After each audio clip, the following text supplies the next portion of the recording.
Hi സുഹൃത്തുക്കളെ, civil engineering ഉദ്യോഗാർത്ഥികളെ സംബന്ധിച്ച് മറ്റൊരു ഓവർസിയർ പരീക്ഷ ഡേറ്റും കൂടെ വന്നിട്ടുണ്ട്. നവംബർ മാസത്തിലാണ് ഓവർസിയർ ഗ്രേഡ് 2 LSTDയുടെ പരീക്ഷ നടക്കുക. നവംബർ 22-നാണ് ഈ ഒരു പരീക്ഷ നടക്കുക എന്നുള്ള കാര്യം കൃത്യമായിട്ട് ശ്രദ്ധിക്കുക.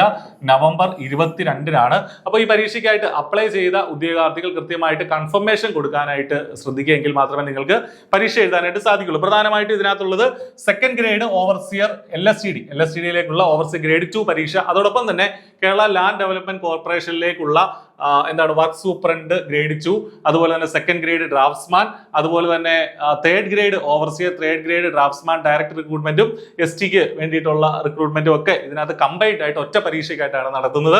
അപ്പൊ കാറ്റഗറി നമ്പറുകൾ ശ്രദ്ധിക്കുക: 292/2024, 381/2024, 734/2024. അപ്പൊ ഇതിന് അപ്ലൈ ചെയ്ത ഉദ്യോഗാർത്ഥികൾ ശ്രദ്ധിക്കുക, നിങ്ങൾക്ക് ഇത് കമ്പൈൻഡ് ആയിട്ടുള്ള പരീക്ഷയാണ്. ഒരൊറ്റ സിലബസിന്റെ അടിസ്ഥാനത്തിലാണ് ഈ പരീക്ഷ നടക്കുന്നത്. അപ്പൊ റിവേഴ്സ്ഡ് ആയിട്ടുള്ള സിലബസ് PSC നവംബർ കലണ്ടറിൽ പബ്ലിഷ് ചെയ്തിട്ടുണ്ട്. ആദ്യം പബ്ലിഷ് ചെയ്ത സിലബസിൽ ചെറിയ മിസ്റ്റേക്ക് ഉണ്ടായിരുന്നു. അപ്പൊ ഇതാണ് റിവേഴ്സ്ഡ് ആയിട്ടുള്ള സിലബസ്. നമ്മുടെ യൂഷ്വലി ഉള്ള ഓവർസിയർ ഗ്രേഡ് 2 സിവിൽ പരീക്ഷകളുടെ സിലബസ് തന്നെയാണ് വന്നിട്ടുള്ളത്. 15 മാർക്കിന് ബിൽഡിംഗ് മെറ്റീരിയൽസ് നമുക്ക് പഠിക്കാനുണ്ട്. സിസ്റ്റമാറ്റിക് ആയിട്ട് എന്താണോ ഇതിൽ പറഞ്ഞിരിക്കുന്ന ആ കാര്യങ്ങൾ മാത്രം പഠിക്കുക. കൺസ്ട്രക്ഷൻ ടെക്നോളജി 15 മാർക്കിന് ഉണ്ട്. കൺസ്ട്രക്ഷന്റെ വിവിധ കാര്യങ്ങൾ നമുക്ക് പഠിക്കേണ്ടതായിട്ടുണ്ട്. അത്യാവശ്യം വാസ്റ്റ് ആയിട്ടുള്ള സിലബസ് ആണ്. മൂന്നാമത്തെ മൊഡ്യൂൾ നമുക്കറിയാവുന്നത് ബിൽഡിംഗ് ഡ്രോയിങ് ആൻഡ് പ്ലാനിംഗ്. 10 മാർക്കിനാണ് ബിൽഡിംഗ് ഡ്രോയിങ് ആൻഡ് പ്ലാനിങ് നമുക്ക് പഠിക്കാനുള്ളത്.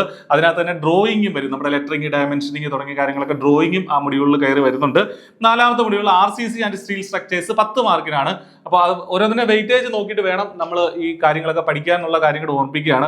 അഞ്ചാമത്തെ module public health and sanitary engineering, അതിന് 5 മാർക്കുണ്ട്. റീസെന്റ് ആയിട്ട് ഒരു പരീക്ഷ നടന്നിട്ടുണ്ടായിരുന്നു. അപ്പോൾ നിങ്ങൾക്ക് തൊട്ട് മുന്നേ നടന്ന പരീക്ഷയുടെ PYQ ഡിസ്കഷൻസ് ഒക്കെ iPlusന്റെ ചാനലിൽ ഉൾപ്പെടെ അവൈലബിൾ ആണ്. അപ്പോൾ നിങ്ങൾക്ക് അതുമായി ബന്ധപ്പെട്ട് എങ്ങനെയാണ് ചോദ്യങ്ങൾ വരിക എന്നുള്ളതൊക്കെ നിങ്ങൾക്ക് മനസ്സിലാക്കാനായിട്ട് സാധിക്കും.